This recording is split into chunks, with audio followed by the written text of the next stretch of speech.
Michel Vacheron, bonjour. Bonjour. Nous sommes aujourd'hui dans votre atelier à Chanal-Comtal, dans votre atelier où vous êtes peintre professionnel Oui, depuis quelques années, oui, après avoir passé de nombreuses années, je crois, comme peintre amateur. oui, tout à Alors, fait. commençons par le début. Mm. Racontez-nous comment vous êtes arrivé à cette activité.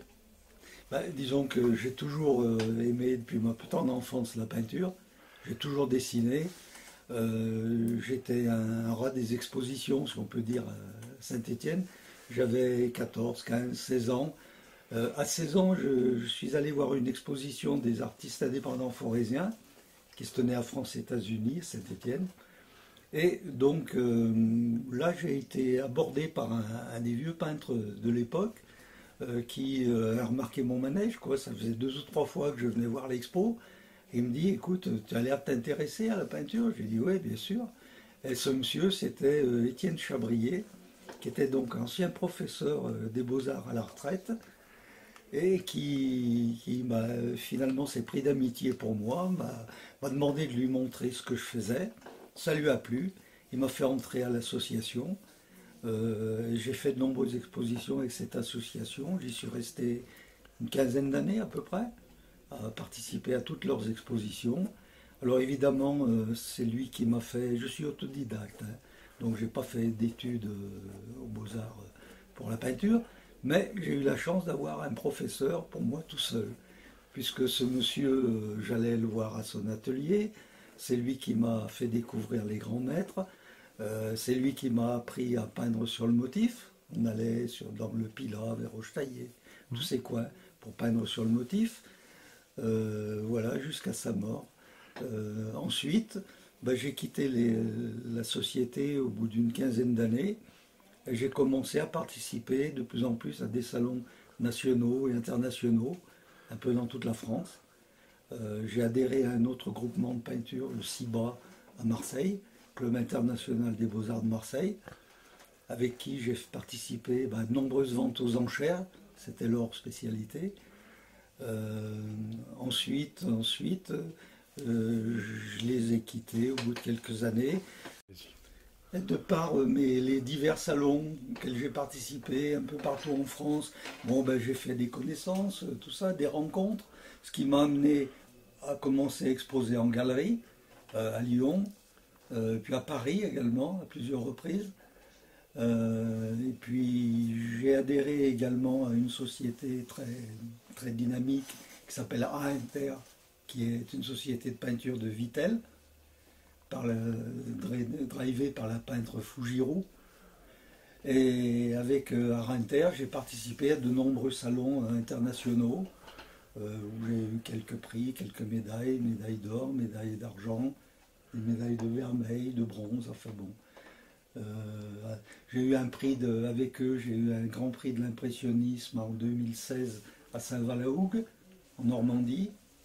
J'ai eu au Palais de Bondy à Lyon, quai de Bondy à Lyon, une médaille d'argent en 2017.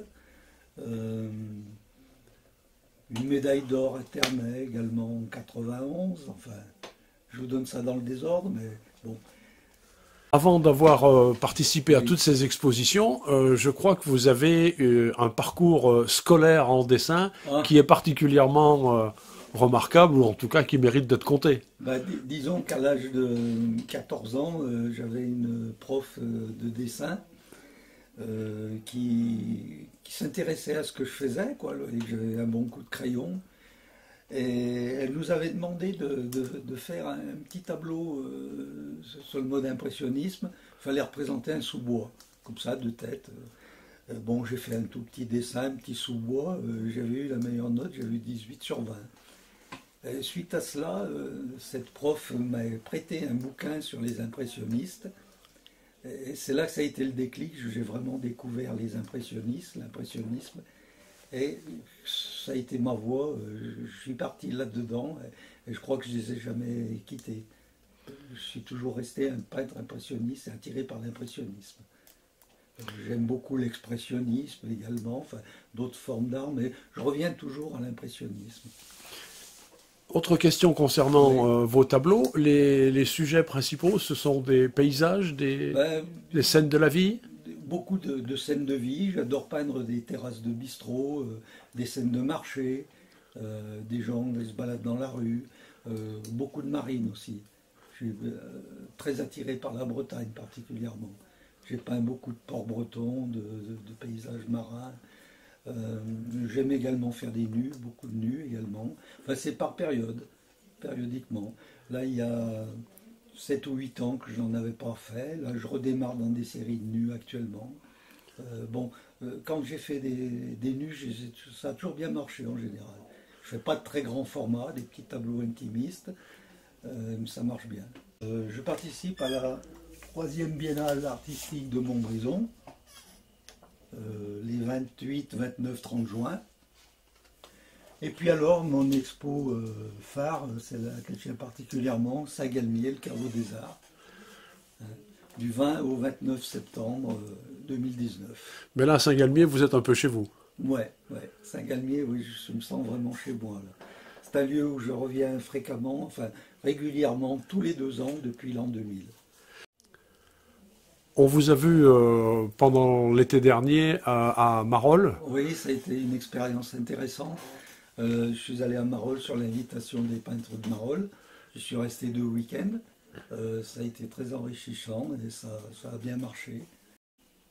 Revenons un tout petit peu à la technique. Oui. Vous aviez dit une fois que vous avez l'art d'utiliser les restes, comme on dit en cuisine. Alors oui. En peinture, c'est pas tout à fait la même chose. Mais... C'est-à-dire que je déteste peindre sur une toile vierge. Vous voyez, j'ai des toiles blanches comme ça, là. Bon, je suis mal à l'aise devant la toile blanche. Donc, quand j'ai terminé un tableau, je nettoie ma palette en prenant la peinture qui est sur ce tableau, en barbouillant un fond. Ça fait un fond difforme, de toutes des taches de couleur. Et je stocke ces toiles, là j'en prépare toujours une dizaine d'avance. Et le jour où j'ai envie de faire un tableau, suivant si c'est un paysage de neige ou un paysage d'été que je veux faire et tout, je regarde dans mes toiles, je regarde celles dont je pourrais tirer le maximum, parce que je récupère de la matière dessous. C'est-à-dire je ne recouvre pas entièrement la toile. Je conserve des restes de ces peintures de barbouillage.